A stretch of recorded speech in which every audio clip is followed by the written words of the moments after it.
Yes, I'm stood right on the road where those utterly devastating events took place almost a year ago to the day.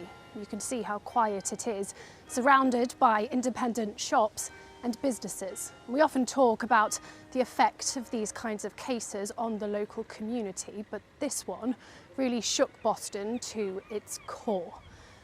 Now, the case today may have provided closure for some, but for Lilia's family, now is about taking the time to remember her in private, a 9-year-old little girl whose life was cut so tragically short.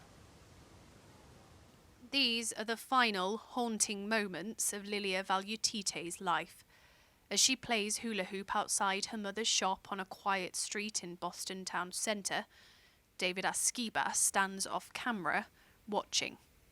10 minutes later, the 9-year-old lies dying in the street after he fatally stabs her in the chest. The following day, as news of her death spread across Boston, so too did shock and grief, etched onto the notes of hundreds of flowers, gifts and toys.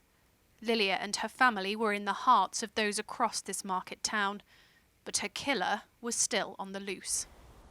After 2 days, it was here, just 300 yards from where Lilia was stabbed, that David Askibas was found and arrested by armed police. He was later charged with her murder, but in April a judge ruled that Skibas was unfit to stand criminal trial because he is severely mentally ill. Instead, details were heard in a trial of facts. At Lincoln Crown Court today, his police interview was played to jurors. In it, he admits he stabbed Lilia and identifies himself in the CCTV. They were details Lilia's mother, Lena, couldn't bring herself to hear.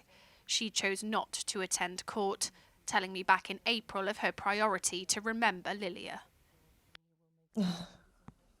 My daughter, I'm that person who don't like to share her things. Well, she's not single, obviously, but she was my daughter. She was cheeky, happy. Well, it was challenging, you know. She was a challenging child, but that's what I like. That's what probably I miss the most. I like challenges. Since then, Lena made a promise to help unite the town she's called home for 14 years. 3 months ago, she held a public meeting with local leaders on improving safety, and then, in May, became a newly elected councillor. It depends on the person. Either when they're throwing you into a river, either sink or swim. So I have no other choice. I want us to stand stronger for each other, help elderly, help youth to grow.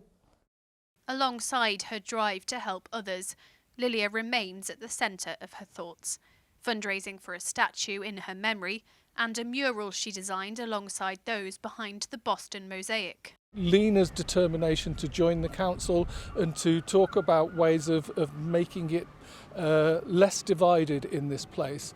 She's actually doing it practically. She's going to the mosaic group, she's working with them, she's harnessing those skills, that energy to make beautiful things that make this place a nicer place to be. Skibas did not have to attend court today and will now reside in hospital. If his mental condition improves, there could still be a future criminal trial.